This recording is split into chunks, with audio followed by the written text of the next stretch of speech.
Hello students. So today we are going to discuss our next chapter, that is sorting material into groups.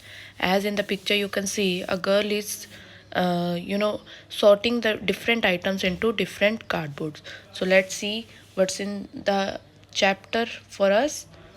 Okay, as you can see in this picture, there are number of objects are placed, like bed is there, uh, teddy bear is there, dinosaur is there, bedside furniture, lamp. So all these things, we say them objects. Objects are which can be feel or which can be touched. So there are different kinds of objects are there, and these objects are made up of different material. Likewise, bed is made up of wood. This lamp is made up of some metal. Toys are made up of plastic or something else. Likewise, so there are different things. So we can see different things around us, and they all look different to us. Likewise, in this example you can see these are all our objects, and these all are having different shapes. Likewise, some are oval, some are in circle in shape, some are in triangle shape. So each and every object has different shapes, different uses. They can be used for, likewise we use clock for watching time. We clock also we use wheel for our cars. We use balloons for playing. We use egg for eating. So each and every object has their own use. So what we got to know that objects are made up of materials. That is, what are materials? Materials are used to make different kinds of objects or things. That is materials. Likewise, wood, that can be used. So wood can be put into different kinds of uses. Likewise, wood can be used to make doors, wood can be used to make vases, wood can be used to make our furniture, all different kind of furniture. So one single material can be put into different objects. We can make different objects from one material, or different materials can be used.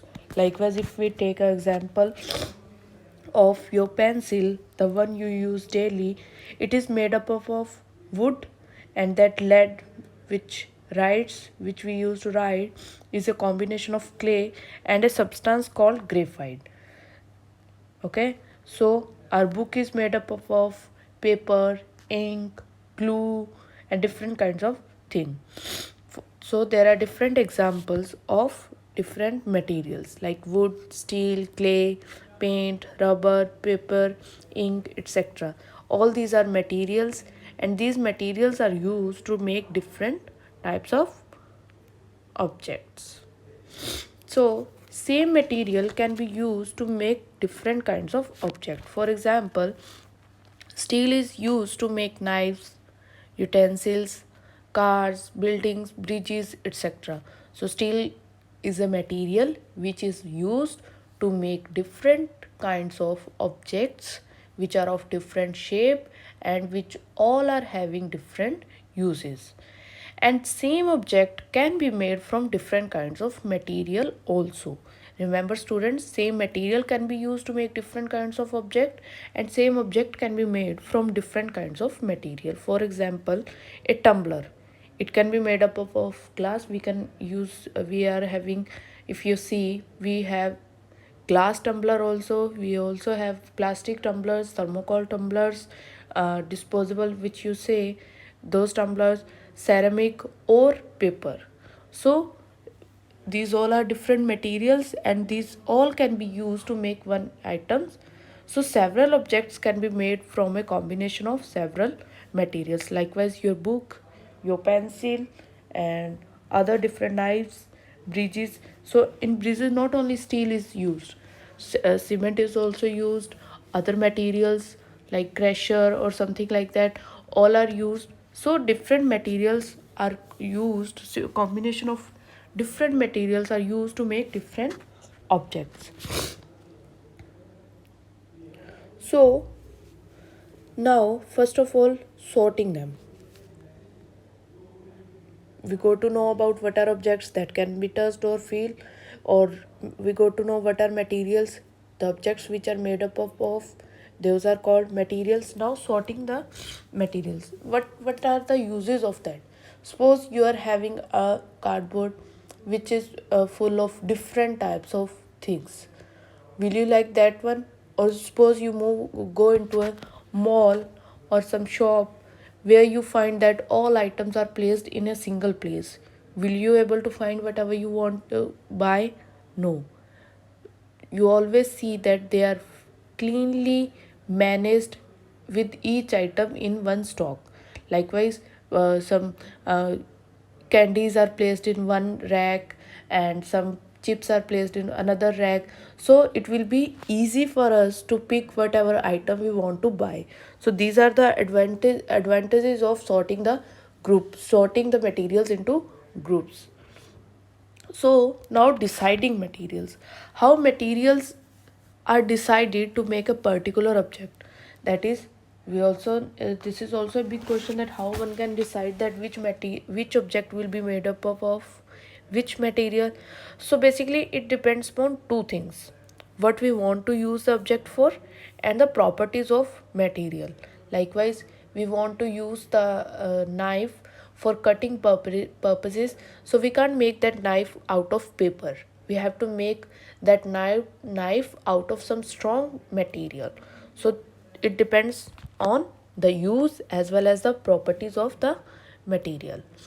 So how materials are alike? Likewise, alike means how they are same. Okay, we got to know that there are different materials, they are having different properties, but there are some two or three things that are same for every material. Likewise, as materials have different properties from each other, however there are two properties which are common to all these things. And remember students, this is very much important. You have to remember these two properties as they are going to be discussed in many of the coming years. In the one of the chapter also will be over this topic, that matter, mass and all. So two properties are: all materials occupy space. The amount of space something occupy is called its volume. So all the materials occupy space. Suppose you are keeping a book over a table. On that table, that book is occupying some space, and that space which that book occupies is called its volume. And all materials have mass. The amount of matter in an object is known as its mass. So all the materials have mass, and that amount of matter is in an object is known as its mass. So what is mass and what is matter? We got a word here. The amount of matter in an object is known as its mass. So let's see what is matter. Anything that occupies space and has mass is matter. Likewise, if you talk about air, let's talk about air. So the air occupies space, it is around us, in our surrounding, and it also has mass. So air is also a matter. So if you are standing here, the bones, the weight of mass of your bones, your flesh, all are, and you are also occupying space, so these are also matter. So as we all know that all the materials occupy space and have mass, so all of them are made up of matter. Examples can be the bones, the flesh of your body, the clothes you wear, whatever the thing in this universe. The food you eat, the water you drink, the air we breathe, all are matter. But then question arises, what is not matter? Matter is like we get a feeling of love, feeling of sadness, emotions. We cry when we feel sad. They don't occupy any space. They don't have any mass. So they are not matter. Okay? But you can see in TV, when we watch TV, what exactly happens? We receive signals from the satellites, and those signals have no mass. So they are not matter, but the radio, TV, or cell phones which you are using are matter. Okay, so matter has mass and occupies space. So matter is actually, basically matter is around us. So if, whether a toy, whether a book, whether a pencil, whether a car, whatever the thing is, they all are matter. So what exactly matter is made up of? How we go to know what is matter? Suppose, think or imagine one scenario where we are having a piece of copper or iron or whatever object we are having. We can break, if you want to see how it is made or what is made up of. So what we will do, we will break that piece. What happens, it will form into smaller pieces, and if we continue to break that item, that piece, it will become smaller and smaller and smaller. But it should be possible to get the smallest piece of iron or whatever the item you are taking, that cannot be broken any further. So there is one scientist known as John Dalton of 19th century named the smallest particle is atom, of which materials are made up of. So likewise, if we take iron, that is, iron is made up of iron atom. If we take gold, the smallest piece of gold will be gold atom. So these items are so, atoms are so small that they cannot seen even by the most powerful microscope. So as the water is made up of two different kinds of atoms, the atoms of hydrogen and one atom of oxygen, so these form one molecule of water. That is, I think you all know, the we say water as H2O. H2O means that that water is made up of two kinds of atom, that is atoms of H2O, two atoms of hydrogen and one atom of oxygen, and they both combinedly form one molecule of water. Okay, so iron, gold, or oxygen, whatever, whose smallest particles are atoms, are called elements. Okay, which can be broken into single one atom.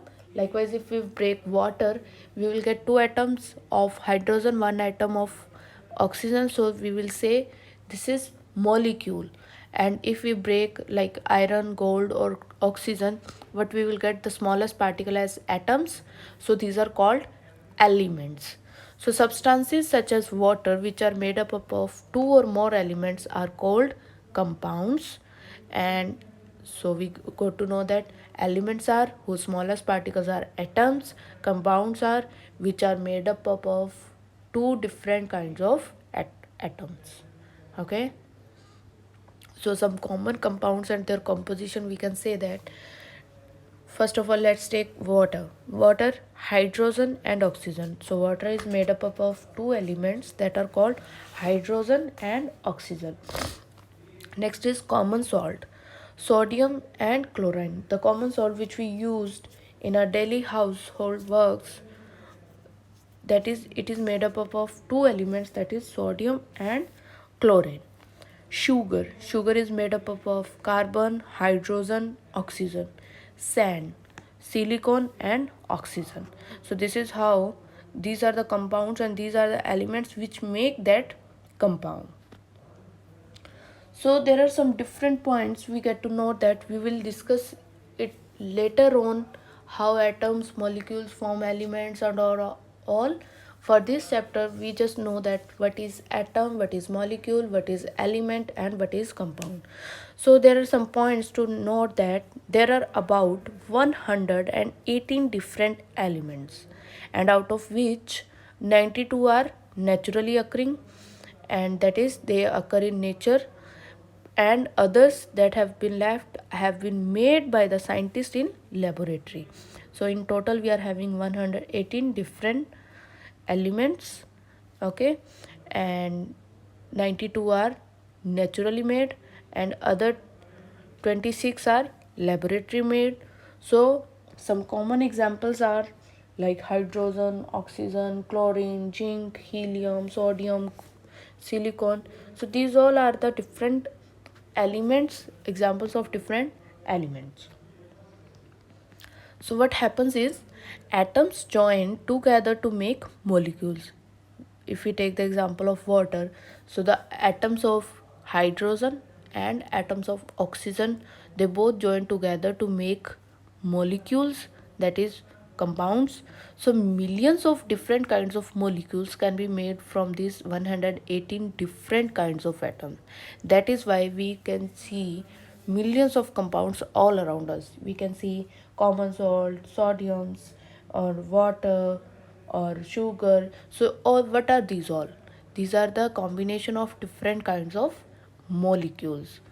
Okay, so sugar, chalk, vinegar, salt, and water, all are actually compounds, that is atoms. Different atoms are joined together to make molecules, and all these makes compounds. So their molecules are different from each other. This difference in the molecule is the reason why salt is salty. So as we got to know that salt have different kinds of atoms which are joined together, sugar have different kind of atoms.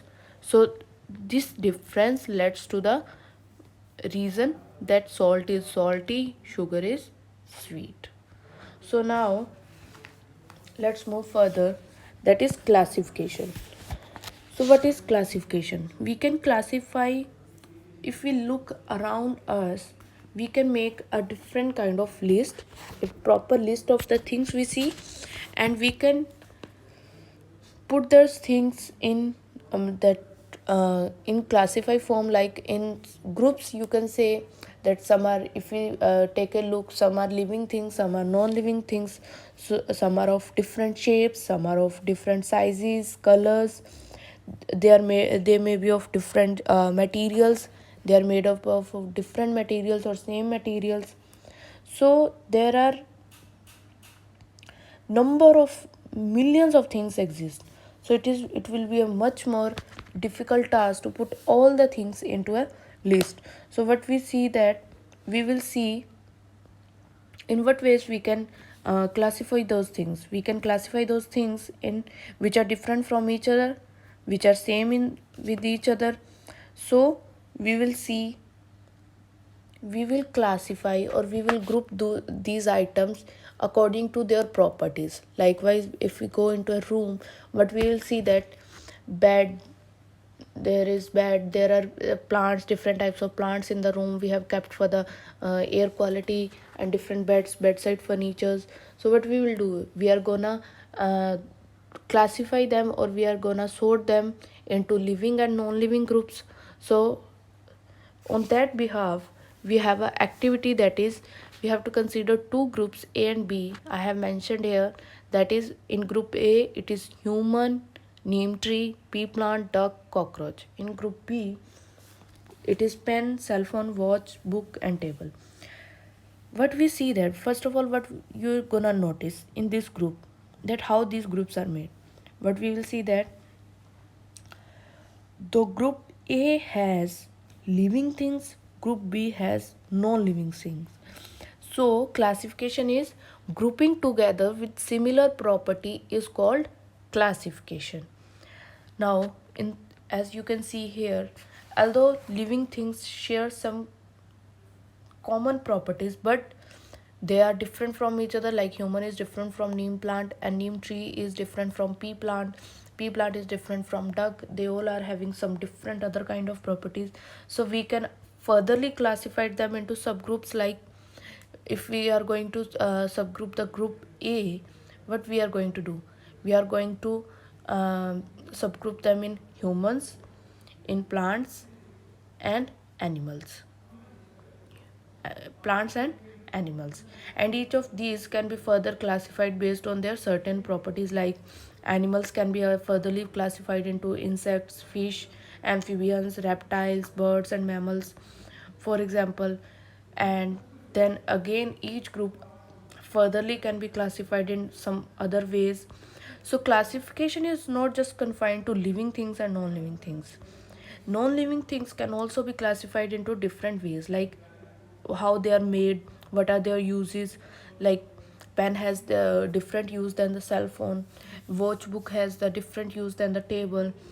So we can see that there are various examples how classification is used. So how classification makes our work easy.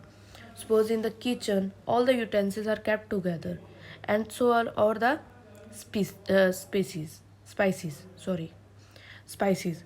So if you want to find some chili flakes or some oregano, you're not going to find in utensils. You will not able to find your item whatever you are looking in the kitchen.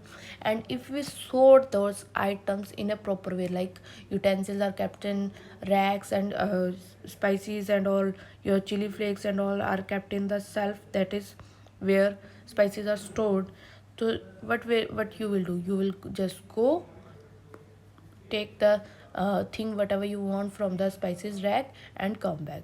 So this is how classification will make our work easy at home, at school, or at all the scenarios.